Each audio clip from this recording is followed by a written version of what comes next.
என்போடு இயைந்த தொடர்பு, எலும்புக்கும் அன்புக்கும் வாழ்வுக்குமான தொடர்பை வள்ளுவர் சொல்ற விதத்தை நான் என்னுடைய தந்தையாருடைய மறைவில் கடைசி சில மாதங்களில் நான் உணர்ந்தேன். வள்ளுவம் வழி நான் அறியப்பெற்றேன். அந்த செய்தியை அவைக்கு சொல்வதில் மகிழ்கிறேன்.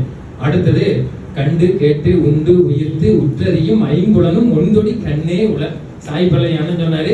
சாய்பலை வரது நான் எங்க வீட்டுல மொட்டை மேடையில் முதல் தளத்துல திருக்குறள் மேடையில் உட்கார்ந்து பாக்குற மாதிரி ஒட்டி வச்சிருக்கிறேன். அதுக்கு இந்த திருக்குறளையும் எழுதி வச்சிருக்கிறேன். இது சாதாரணம் இல்லை. இது 5 காணுதலில் இன்பம். நீங்க சொன்னதால பார்த்தா மகிழ்ச்சி இருக்குமா பிரகாஷ்? சொன்னதா பாட்டு கேட்டனா தான் மகிழ்ச்சி இருக்கு. சாய் பல்லவி பார்த்தா தான் மகிழ்ச்சி இருக்கு. அப்ப ரெண்டுக்குமான முரண்பாடு பாத்துங்க.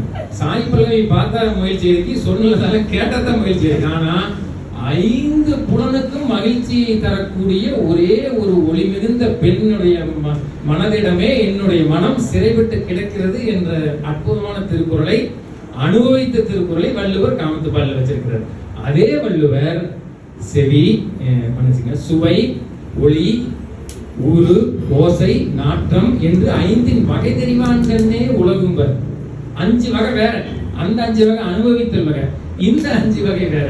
அதே வள்ளுவர் ஐயுணர்வு எய்திய கண்ணும் பயமின்றே மெய்யுணர்வு இல்லாதவர்க்கு. நீ 5 உடன் அடக்கியும் ஒன்றும் பயம் இல்லை, பயம் இன்றே மெய்யுணர்வு இருக்கணும். மெய்யுணர்வு இருந்தால் தான் அந்த ஐயுணர்வு பயன்படும் என்பதை மிக நுட்பமாக சொல்லக்கூடிய பகுதி. அடுத்தது, மரணத்துக்கும் பிறவாமைக்குமான வேறுபாடு. நானு, நீங்க எல்லாருமே, நம்ம இந்த கூட்டமே எல்லாம் அடைவது மரணம்.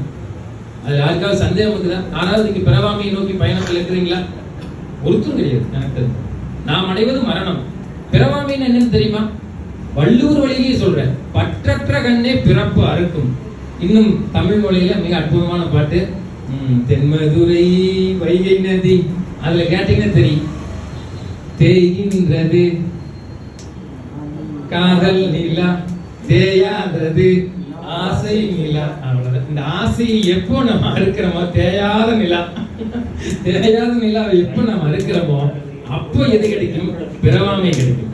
அந்த பிறவாமையை பெற்றவர்கள் ஆசையை அறுத்த வள்ளலாறு, ரமண மகரிஷி, இது போன்ற முனிவர்கள். அடுத்தது, நம்ம தெய்வம் இப்போ ஐயா பேசுனது மிக முக்கியம். தொல்காப்பியத்தை தொட்டு உங்களுக்கு ஒரு 2 செய்தி சொல்லிடுறேன்.